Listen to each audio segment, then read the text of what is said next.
예, 은행 7곳이 기소된 채용 비리 사건. 은행들의 비리 혐의를 인정하는 판결들이 잇따라 나오고 있습니다. 당시 은행장과 간부들이 책임을 지겠다면서 물러나는데 지금 어떻게 됐을까요? 자리만 옮겨서 억대 연봉을 받고 있다고 합니다. 김도영 기자입니다. 채용 비리에 대한 도의적 책임을 지겠다며 2017년 자리에서 물러난 이광구 당시 우리은행장.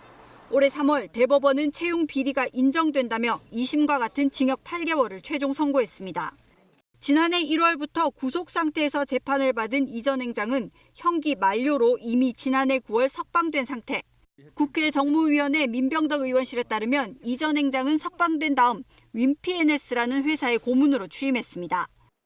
우리은행 자회사로 경비용역, 사무기기 관리 등을 하는데 매출 대부분이 우리은행 사업에서 나오는 곳입니다. 이 전 행장이 연봉 2억 8천만 원에 차량과 기사도 제공받고 있다는 겁니다.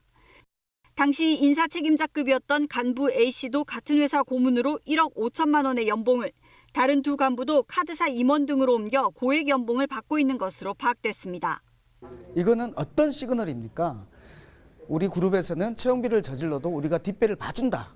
이런 거 아닙니까? 그렇다면 결국 이 그룹에서는 채용비리에 대한 어떠한 반성도 없다는 겁니다. 채용 비리를 개인의 부정행위로 몰아가는 관행 때문이란 지적이 나옵니다. 이 은행은 공정하게 채용을 하는 곳인데 네가 이걸 방해해갖고 너를 처벌한다는 것이에요. 네, 그런 의미거든요. 그러니까 은행 자체의 책임이 본격적으로 인정되지 않는 경우들도 많은 거예요. 우리은행 측은 이 전 행장 등의 거취를 정확히 알 수 없어 입장을 밝히긴 곤란하며 다만 채용 과정에 문제가 없도록 절차를 모두 바꿨다고 밝혔습니다.